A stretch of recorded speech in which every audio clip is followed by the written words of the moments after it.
Assalamualaikum warahmatullahi wabarakatuh. Perkenalkan, kami dari kelompok 10 yang beranggotakan Andika Perdana dengan NIM 2101100100019, Ani Mutiah dengan NIM 21011100028,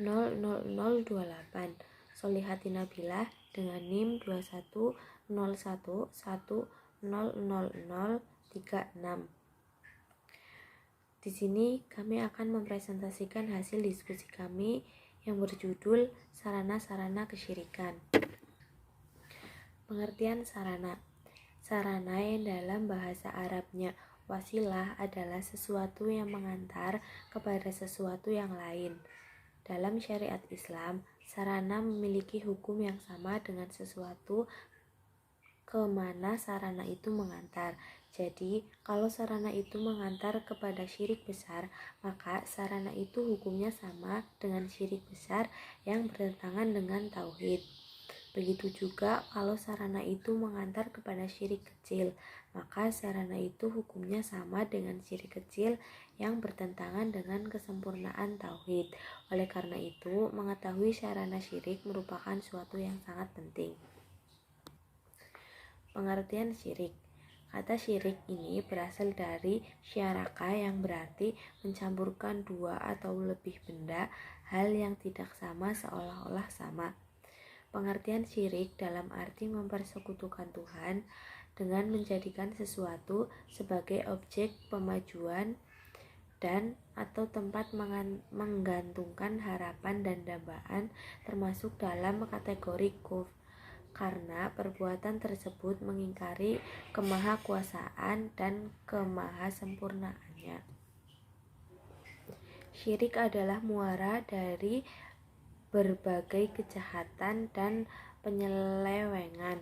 Syirik juga merupakan rusaknya pikiran atau tingkah laku. Syirik pada hakikatnya adalah ucapan atau akidah tanpa ilmu, sebagaimana firman Allah Subhanahu wa taala yang berbunyi, Innallaha la yaghfiru ayyushraka bihi wa yaghfiru ma duna dzalika liman yasha'u wa may yusyrik billahi faqad iftara isman adzima. Sesungguhnya Allah tidak akan mengampuni dosa karena mempersekutukannya, syirik, dan Dia mengampuni apa dosa yang selain syirik itu bagi siapa yang Dia kehendaki. Barang siapa mempersekutukan Allah, maka sungguh dia telah berbuat dosa yang besar. Quran Surat An-Nisa ayat 48. Berikut sarana-sarana syirik yang perlu diketahui. 1. Tawasul yang bid'ah. A. Pengertian tawasul. Dalam bahasa Arab, tawasul berarti takarub atau mendekat. Misalnya firman Allah Subhanahu wa taala, Ulaikal ladzina yad'una yabtafuna ila rabbihimul wasilah. Orang-orang yang mereka seru itu, mereka sendiri mencari jalan kepada Tuhan mereka. Quran Surat Al-Isra ayat 57. Maksud ayat di atas adalah jalan yang dapat mendekatkan mereka kepada Tuhan mereka. Dalam terminologi syariat Islam, tawasul adalah takarub atau mendekatkan diri kepada Allah dengan melakukan berbagai ketaatan dan meninggalkan larangan. Pengertian inilah yang dimaksudkan oleh para musafir atau ahli tafsir dalam menafsirkan ayat di atas Al-Isra ayat 57. Tawasul digunakan juga dalam arti mendekatkan diri kepada Allah melalui doa orang lain dan doa orang yang mendekatkan diri tersebut kepada Allah dengan menggunakan nama dan sifat Allah dan lainnya. 2. Berlebih-lebihan dalam mengagungkan Nabi Shallallahu Alaihi Wasallam. Nabi Shallallahu Alaihi Wasallam melarang sikap hulu atau berlebih-lebihan dalam mengagungkan dan memuji beliau. Beliau bersabda, "Tudruni kama adronna syarabna Maryama fa innama ana abduhu faqulu abdullahi wa rasulah."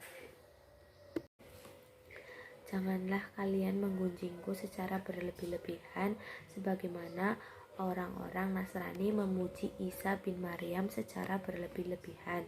Sesungguhnya aku adalah hambanya, maka katakanlah hamba Allah dan Rasulnya. Hadis riwayat Bukhari.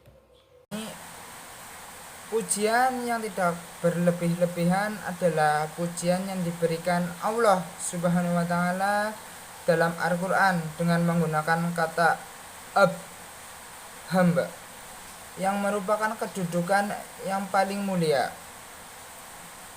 Apabila beliau melihat atau mendengar perbuatan atau perkataan yang membawa pada sikap hulu terhadap diri beliau mencegahnya dalam hadis an anzi anna rajulan qala lillana bi sallallahu alaihi wasallam ya sadadanna wa ibna sayyidina wa ya khairanna wa ibna khairinna faqala nabiyyu sallallahu alaihi wasallam ya ayyuhuna suqulu biqaulikum wala yastahwiyannakum syaitanu an muhfadun abdi Allahi wa rasulullahi wallahu ma ajabu anta rafa'uni fawqa ma rafa'ani Allahu azza wa jalla,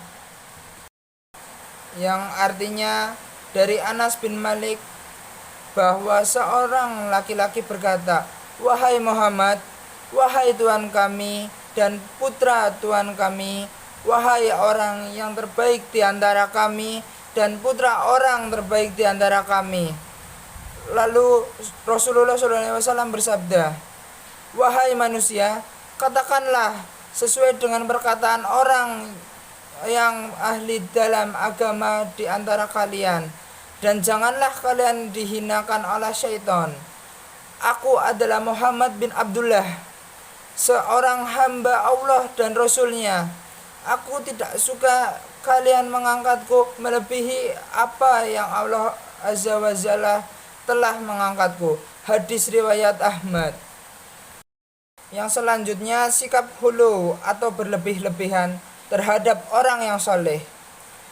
Di antara yang dilarang Islam adalah sikap hulu atau berlebih-lebihan terhadap orang yang soleh. Oleh karena itu Allah Subhanahu wa taala berfirman, mengkhianatkan ahli kitab, "Ai ahlal kitab la taflu fi dinikum wa la tuqulu ala Allahi illa hakunas."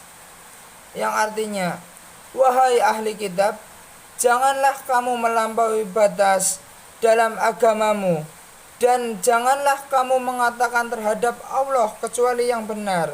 Quran Surat An-Nisa ayat 171.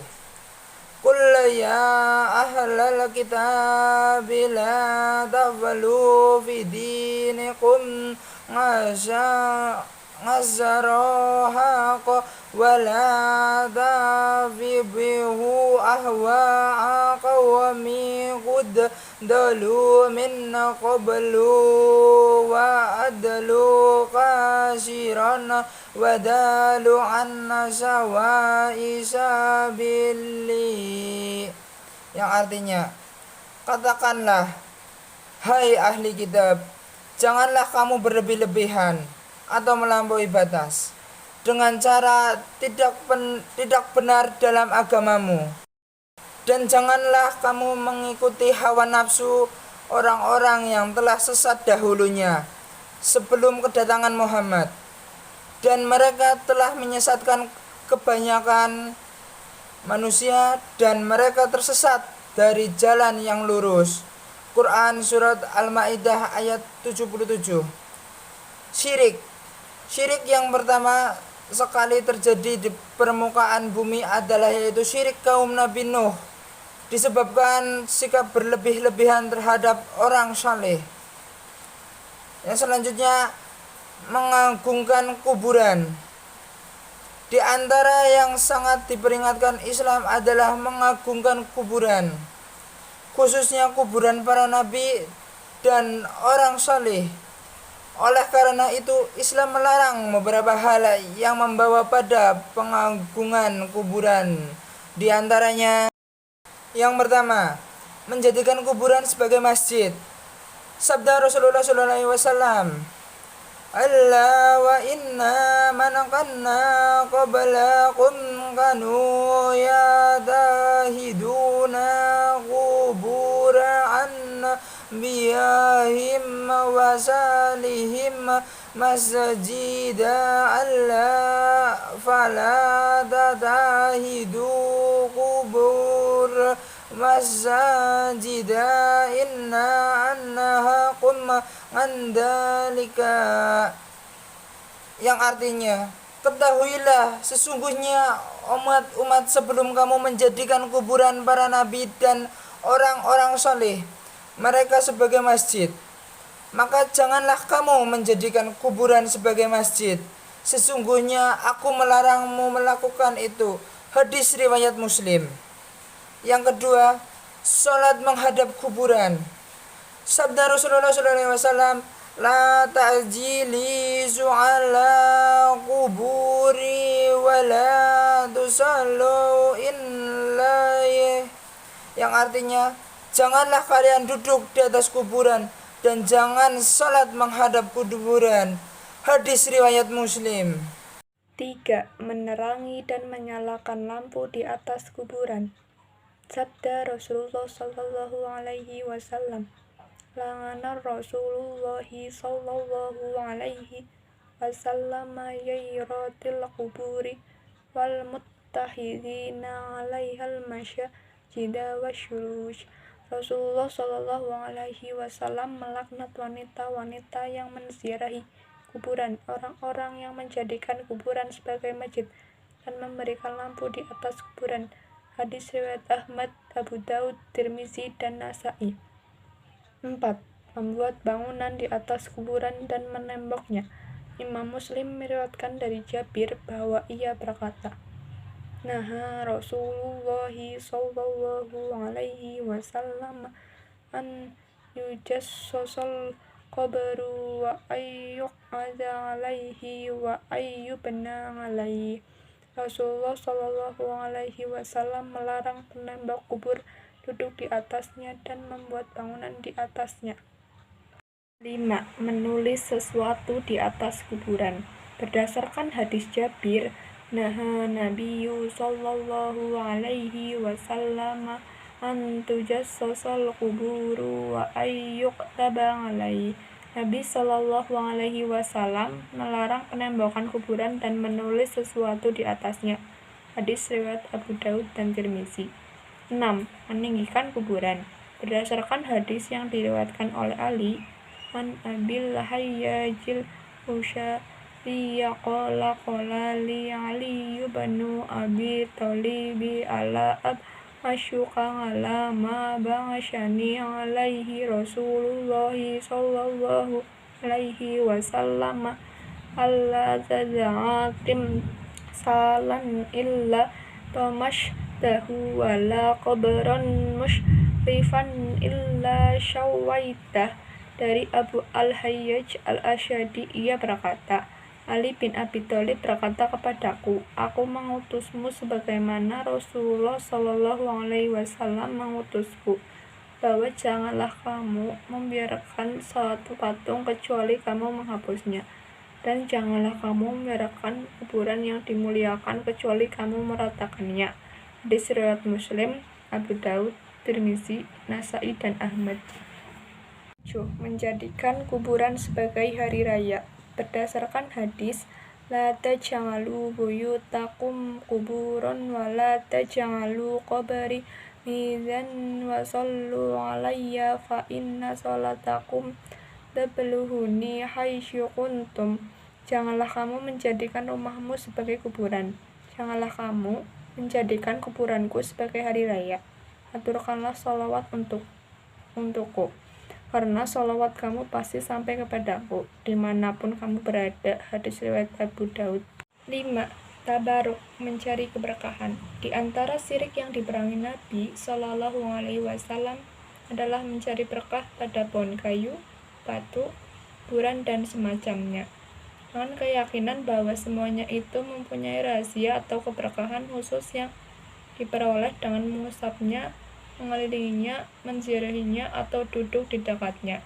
Inilah yang akan membawa pada syirik besar bagi orang yang melakukannya terus-terusan. Dalam hadis Tirmizi disebutkan, an Abi Waqidil Laisiyya anna Rasulullahi sallallahu alaihi wasallam lamma kharaja ila Hunaini marra bi syajaratil musyriqina yuqalu laha dhatu anwati yu'alaquna 'alaiha aslihatahum faqalu ya Rasulallahi ij'al lana dhata anwatin kama lahum dhatu anwatin.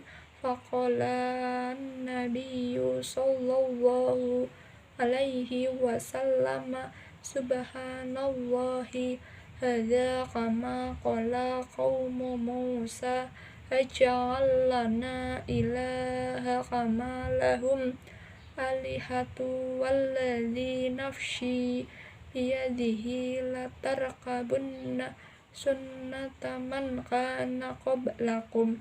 Dari Abu Waqid al-Laitsi bahwa ketika Rasulullah Shallallahu Alaihi Wasallam pergi keluar ke Hunain, melewati sebatang pohon orang-orang musyrik yang disebut satu anwat, mereka selalu mendatanginya dan menggantungkan senjata-senjata perang pada pohon itu. Mereka, para sahabat, berkata, "Wahai Rasulullah Shallallahu Alaihi Wasallam, buatkanlah bagi kami satu anwat sebagaimana mereka memiliki satu anwat." Maka Nabi Shallallahu Alaihi Wasallam bersabda, "Maha suci Allah, ini adalah seperti perkataan kaum Nabi Musa kepada Musa, buatlah untuk kami sebuah Tuhan berhala sebagaimana mereka mempunyai beberapa Tuhan berhala. Sungguh kalian akan melakukan tradisi orang-orang sebelum kamu." Hadis riwayat Tirmizi. Sekian presentasi dari kelompok kami. Apabila ada kesalahan, mohon maaf. Terima kasih. Wassalamualaikum warahmatullahi wabarakatuh.